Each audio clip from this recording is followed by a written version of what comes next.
Sir, ಇವಾಗ 1 ರೂಪಾಯಿಯ revenue ಬಂತು ಅಂತ ಇಟ್ಕೊಳ್ಳಿ, ಒಂದು ದಿನದಲ್ಲಿ ಆದಾಯ ಬಂತು ಅಂತ. ಯಾಕೆಂದರೆ ಇವಾಗ ಬಂಡವಾಳ ಹಾಕ್ತಾ ಇರೋರು ಎಷ್ಟು ತೆಗಿಬಹುದು ಅನ್ನೋದ್ರ ಬಗ್ಗೆನೇ ಯೋಚನೆ ಮಾಡ್ತಾರೆ ಅನ್ನೋ ಕಾರಣಕ್ಕೆ ನಾನು ಈ ಪ್ರಶ್ನೆ ಕೇಳ್ತಾ ಇದ್ದೀನಿ. 1 ರೂಪಾಯಿ ಇವತ್ತು ಸಂಪಾದನೆ ಆಗಿದೆ ಒಂದು ರೆಸ್ಟೋರೆಂಟ್ನಲ್ಲಿ, ಅದರ ಖರ್ಚುಗಳು ಮತ್ತು ಉಳಿತಾಯ ಎಷ್ಟಿರುತ್ತೆ ಸರ್ ಅಂದಾಜು? ಎಲ್ಲಾನು ಸೇರಿ ಹ್ಯೂಮನ್ ರಿಸೋರ್ಸ್ ಖರ್ಚು. ನಾನು ಹೇಳ್ತೀನಿ, ಒಂದು ಏನು ಗೊತ್ತಾ, ನಮ್ಮಲ್ಲಿ ಒಂದು ಸ್ಟ್ಯಾಂಡರ್ಡ್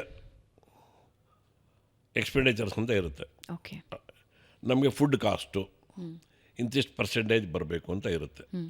1 ರೂಪಾಯಿ ವ್ಯಾಪಾರ ಮಾಡಿದ್ರೆ, 1 ರೂಪಾಯಿ ಆಹಾರ ಹೊರಗಡೆ ಹೋದರೆ ಅದರಲ್ಲಿ ಒಂದು 40 ಪೈಸಾ 45 ಪೈಸಾ ಫುಡ್ ಕಾಸ್ಟ್ ಆಗಿರ್ಬೋದು, ರೆಂಟು ಇಷ್ಟು ಎಲ್ಲ ಇರುತ್ತೆ. ಆದರೆ ಎಲ್ಲದೂ 100% ಅದೇ ಥರ ವರ್ಕೌಟ್ ಆಗಲ್ಲ.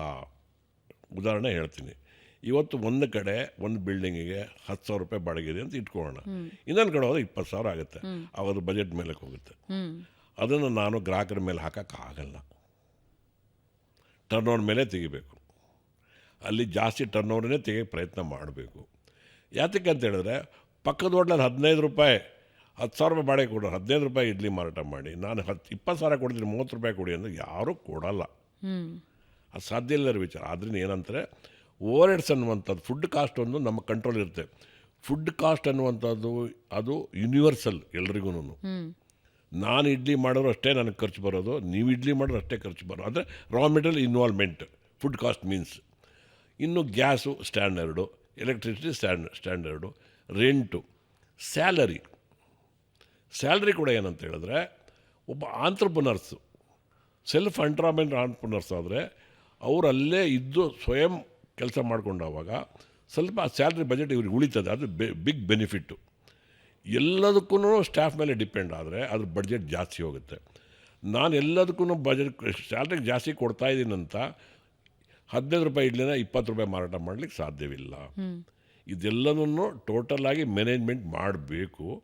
ಒಂದು 15% ನಾವು ಪ್ರಾಫಿಟನ್ನು ಮಾರ್ಜಿನ್ನು ಫಿಕ್ಸ್ ಮಾಡ್ಕೊಳ್ಬೇಕು. 15% ಬಂದರೆ ನಮಗೆ ಒಂದು 10-12% ನೆಟ್ ಉಳಿತದೆ, 2-3% ಮಿಸ್ಲಿನಿಯನ್ಸ್ಗೆ ಹೋಗುತ್ತೆ.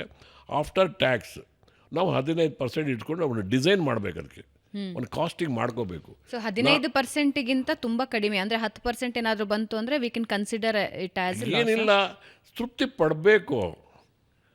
ನಾನು 10 ಪೈಸೆ ನಾನು ಬಂತು ಅಂತ ಕ್ವಾಲಿಟಿ ಹಾಳು ಮಾಡಬಾರ್ದು. ಇದು ತಾತ್ಕಾಲಿಕವಾಗಿ 2 ತಿಂಗಳು ನಿಮಗೆ ಲಾಭ ಬಂತು ಅಂತ ಇಟ್ಕೊಳ್ಳಿ, ಆಮೇಲೆ ನಿಮ್ಮ ಬಿಸ್ನೆಸ್ ಡೌನ್ ಆಗುತ್ತೆ. 10% ಹೋಗಿ ಆಮೇಲೆ 8% ಬಂದುಬಿಡುತ್ತೆ. ಅದು ಪೇಷನ್ಸ್ ಬೇಕು, ಬದ್ಧತೆಯಿಂದ ಮಾಡ್ಕೊಳ್ಬೇಕು.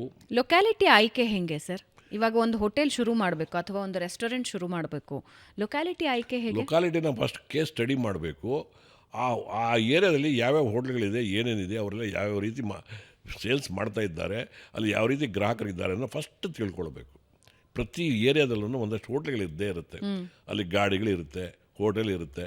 ಈ ಏರಿಯಾದಲ್ಲಿ ಗಾಡಿಗಳು ಜಾಸ್ತಿ ಇದೆಯಾ, ಹೋಟೆಲ್ಗಳು ಜಾಸ್ತಿ ಇದೆಯಾ, ಯಾವ್ಯಾವ ಕ್ಯಾಟಗರಿ ಹೋಟ್ಲ್ ಇದ್ದಾರೆ, ನನ್ನ ಮೆನು ಏನು, ಆ ಮೆನು ಇಲ್ಲಿ ಹೊಂದ್ಕೊಳ್ತಾ ಇಲ್ವಾ, ಮಿನಿಮಮ್ ಬೇಸಿಕ್ ನಾಲೆಡ್ಜ್.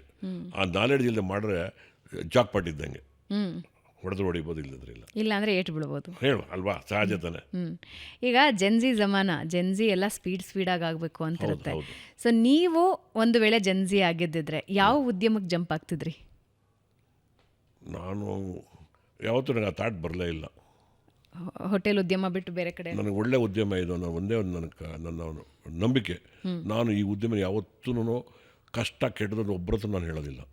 ನೀವು 10 ಸತಿ ನಾನು ಕಷ್ಟ ಅಂತ ಕೇಳಿದ್ರು ಕೂಡ, ಹೌದು ಕಷ್ಟ ಇದೆ ಅಂತ ನಾನು ಸರಾಸರಿಯಾಗಿ ಒಪ್ಕೊಳ್ಳೋಕೆ ರೆಡಿ ಇಲ್ಲ. ಕಷ್ಟವನ್ನು ಬಗೆಹರಿಸೋದು ಹೇಗೆ, ಕಷ್ಟ ಬರ್ತದೆ ಬಗೆಹರಿಸ್ಕೋಬೇಕಂತಲೇ ನಾನು ಮಾತಾಡ್ತೀನಿ. ಬಿಟ್ಟರೆ ನಾನು ಕಷ್ಟ ಇದು ಬರಬೇಡಿ, ಕಷ್ಟ ಇದೆ ಇದರಲ್ಲಿ ಅನ್ನೋ ಮಾತನ್ನು ಯಾವತ್ತೂ ಹೇಳೋದಿಲ್ಲ.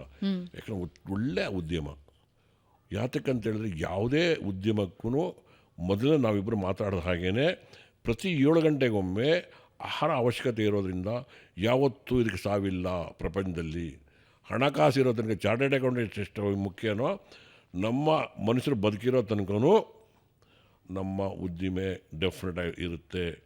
ನಾವು ಸಮುದ್ರಕ್ಕೆ ಎಷ್ಟು ದೊಡ್ಡ ಚೆಂಬು ತೊಗೊಂಡೋಗ್ತೀವೋ ಅಷ್ಟು ನೀರು ತರಲಿಕ್ಕೆ ಸಾಧ್ಯವಿದೆ. ದೊಡ್ಡ ಸಮುದ್ರ ಅಲ್ಲಿದೆ. ನಮ್ಮ ಶಕ್ತಿ ಚೆಂಬು ತೊಗೊಂಡೋದ್ರೆ ಚೆಂಬು, ಲೋಟ ತೊಗೊಂಡೋದ್ರೆ ಲೋಟ. ಆದರೆ ಕೆಲವೊಂದು ಸಲ ಏನಾಗುತ್ತೆ ಅಂದರೆ ಸಣ್ಣದಾಗಿ ಶುರು ಮಾಡ್ಕೊಂಡಿರ್ತಾರೆ ಹೋಟೆಲ್ ಅಥವಾ ಸಣ್ಣ ಮಟ್ಟದಲ್ಲಿ ವ್ಯಾಪಾರ ಶುರು ಮಾಡ್ಕೊಂಡಿರ್ತಾರೆ, ಆಗ ಒಳ್ಳೆ ಲಾಭ ಸಿಗ್ತಾ ಇರುತ್ತೆ. ಹೌದು. ಆದರೆ ಅದನ್ನೇ ಒಂಚೂರು ಎಕ್ಸ್ಪ್ಯಾಂಡ್ ಮಾಡಿದಾಗ ನಷ್ಟ ಜಾಸ್ತಿ ಆಗುತ್ತೆ. ಯಾಕದು? ಯಾತಕ್ಕೆ ಹೇಳ್ತೀನಿ ಕೇಳಿ. ಸೆಲ್ಫ್ ಎಂಪ್ಲಾಯ್ಮೆಂಟ್ ಆಂಟ್ರಪ್ರನರ್ಸ್ ಅಂತ ನಾವು ಏನು ಕರಿತೀವೋ, ಇವತ್ತು ಒಂದು ಮೊದಲೆಲ್ಲ ಜೆರಾಕ್ಸ್ ಸೆಂಟರ್ಸ್ ಅಂತ ಇರ್ತಾಯಿತ್ತು. ಅವರೇ ಮಾಡ್ಕೊತಾ ಇದ್ರು, ಅವರೇ ಮಾಡಿಕೊಡ್ತಾಯಿದ್ರು, ಅವರೇ ಅಂಗಡಿ ತೆಗಿತಾಯಿದ್ರು. ಅವ್ರಿಗೆ ಬಂದಿದ್ದೆಲ್ಲ ಲಾಭನೇ. ಒಬ್ಬ ಹುಡುಗನ ಇಟ್ಟು ಇವ್ರು ಸ್ವಲ್ಪ ಆ ಕಡೆ ತಿರುಗಿದ್ರು ಅಂತ ಇಟ್ಕೊಳ್ಳಿ, 25,000 ರೂಪಾಯಿ ಅಲ್ಲಿ ಹೋಯ್ತು, ಲಾಭ ಕಡಿಮೆ ಆಯಿತು. ಸೆಲ್ಫ್ ಎಂಪ್ಲಾಯ್ಮೆಂಟ್ ಎಂಟರ್ಪ್ರಿನರ್ಸ್ ಅನ್ನುವಂಥದ್ದು ಒಂದು ಲಿಮಿಟ್ನಲ್ಲಿ ಅವರೇ ಮಾಡ್ಕೊಳ್ಬೇಕು. ನೆಕ್ಸ್ಟು ಉದ್ಯಮನ ಬೆಳೆಸಿದ ಮೇಲೆ ಬಜೆಟ್ ಹಾಕ್ಕೊಂಡು ಸ್ಟಾಫ್ ಮೇಲೆ ಡಿಪೆಂಡ್ ಆದರೆ, ಯಾವತ್ತು ನೋಡಿ ನಾನು ನನ್ನ ಸಂಸ್ಥೆ ನಾನು ಮಾಡೋದಕ್ಕೂ ನಾವು ಸ್ಟಾಫ್ ಮುಖಾಂತರ ಮಾಡಿಸೋದಕ್ಕೆ ತುಂಬ ವ್ಯತ್ಯಾಸ ಬರ್ತದೆ. ಅದು ವ್ಯತ್ಯಾಸ ನಾನು ಬಾಯ್ಬಿಟ್ಟು ನಾನು ಹೇಳೋಕ್ಕೆ ಇಷ್ಟಪಡಲ್ಲ. ಯಾಕಂದರೆ ನನ್ನ ಜೊತೆ ಕೆಲಸ ಮಾಡೋರು ಎಲ್ಲರೂ, ನನ್ನ ಜೊತೆ ಇರೋರು ಎಲ್ಲರೂ ನಾನು ಎಷ್ಟು ಶ್ರದ್ಧೆಯಿಂದ ಮಾಡ್ತೀನೋ ಅಷ್ಟು ಶ್ರದ್ಧೆಯಿಂದ ನನ್ನ ಹತ್ರ ಇರೋರು ಮಾಡ್ತಾಯಿದ್ದಾರೆ. ನಾನು ಬೇರೆ ಕಡೆ ಇರೋರು ನನ್ನ ಬಗ್ಗೆ ನನಗೆ ಗೊತ್ತಿಲ್ಲ. ಆದರೆ ನಾನು ಯಾರನ್ನೋ ಒಬ್ಬರು ಡಿಮೋಟಿವೇಟ್ ಮಾಡಲಿಕ್ಕೋ ಮೋಟಿವೇಟ್ ಮಾಡೋಕ್ಕೆ ನಾನು ರೆಡಿ ಇಲ್ಲ ಅದನ್ನು. ಆದ್ದರಿಂದ ನನ್ನ ಜೊತೆ ಇರುವ ನನ್ನ ಎಲ್ಲ ಸಹೋದ್ಯೋಗಿಗಳು ಅಷ್ಟೇ ನಿಖರವಾಗಿ, ಅಷ್ಟೇ ಶ್ರದ್ಧೆಯಿಂದ, ಅಷ್ಟೇ ಪ್ರೀತಿಯಿಂದ ಮಾಡೋದ್ರಿಂದ ನಾನಿವತ್ತು ಆ 3 ಸ್ಲೋಗನ್ನ ಉಳಿಸ್ಕೊಳ್ಳಿಕ್ಕೆ ಸಾಧ್ಯವಾಗಿದೆ. That is my experience. ಈ 3 ಸ್ಲೋಗನ್ನ ಉಳಿಸ್ಕೋಬೇಕಾದ್ರೆ ನನ್ನ ಸಹೋದ್ಯೋಗಿಗಳ ನೆರವಿಲ್ಲದೇ ಸಾಧ್ಯನೇ ಇಲ್ಲ ಇದು. ಈಗ ಈ ಕೆಲಸಗಾರರನ್ನ ಹ್ಯಾಂಡಲ್ ಮಾಡೋದು ಬಹಳ ಡಿಮಾಂಡಿಂಗ್ ಇರ್ತಾರಂತೆ, ಹೌದಾ? ಆಮೇಲೆ ಈ ಸ್ಕೇರ್ಸಿಟಿ ಯಾಕೆ ಹೆಚ್ಚು ಕಾಡುತ್ತೆ, ಕೊರತೆ ಯಾಕೆ ಹೆಚ್ಚು ಕಾಣುತ್ತೆ? ಯಾವತ್ತು ನೋಡಿ, ಇವತ್ತು ಪ್ರಪಂಚದಲ್ಲಿ ಪ್ರತಿಯೊಬ್ಬರು ಬೆಳಿಬೇಕು ಅನ್ನೋ ಒಂದು ಆಸೆ ಇದೆ. ಬೆಳಿಬೇಕು ಕೂಡ, ಆಸೆ ಅಲ್ಲ, ಅದು ಬೇಕು, ನೀಡು. ಇವತ್ತು ಏನಾಗಿದೆ ಅಂದರೆ ಒಂದು ವರ್ಗ, ನಾನು ಅದನ್ನು ಕೂಡ ಬಾಯ್ಬಿಟ್ಟು ಹೇಳಲಿಕ್ಕೆ ಇಷ್ಟಪಡಲ್ಲ, ಅವರ ಒಂದು ಆದಾಯಗಳು ತುಂಬ ಸಣ್ಣ ವಯಸ್ಸಲ್ಲಿ ದೊಡ್ಡ ಆದಾಯನ ಗಳಿಸುವಂಥ ಒಂದು ಕ್ಷೇತ್ರ ಇದೆ. ಅದನ್ನು ಬಿಟ್ಟರೆ ಬಾಕಿ ಎಲ್ಲ ಕ್ಷೇತ್ರಗಳಲ್ಲೂ ಏನಾಗುತ್ತದೆ, ಆ ಮಟ್ಟದಲ್ಲಿ ಆ ಒಂದು ಏಜ್ ಬರೋ ತನಕ ಅವರಿಗೆ ಸಂಪಾದನೆ ಮಾಡೋಕ್ಕಾಗಲ್ಲ. ಯಾರೋ ಒಬ್ಬ ಡಾಕ್ಟ್ರ್ ಆದರೂ ಕೂಡ ಅದು ಒಂದು ಒಳ್ಳೆ ಇದು ಮಾಡಬೇಕಾದ್ರೆ ಅವ್ರು 35-40 ವರ್ಷ ಅವ್ರ ಎಲ್ಲ ಮಾಡಿ ಹೌಸ್ ಸರ್ಜನ್ ಮಾಡಿ MD ಮಾಡಿ ಒಬ್ಬರು ಇಂಜಿನಿಯರು ಅವ್ರ ಎಕ್ಸ್ಪೀರಿಯನ್ಸ್ ಗೇನ್ ಆದಮೇಲೆ ಅವರಿಗೆ ಬರೋಕ್ಕೆ, ಒಂದು ಚಾರ್ಟೆಡ್ ಅಕೌಂಟೆಂಟ್ ಅಷ್ಟು ವರ್ಷ ಆದಮೇಲೆ ಬರುತ್ತೆ. ಅಷ್ಟೊಂದು ಅವರು 35 ವರ್ಷ ಆಗಿಬಿಟ್ಟಿರುತ್ತೆ, 30-35 ವರ್ಷ ಆಗಿಬಿಟ್ಟಿರುತ್ತೆ.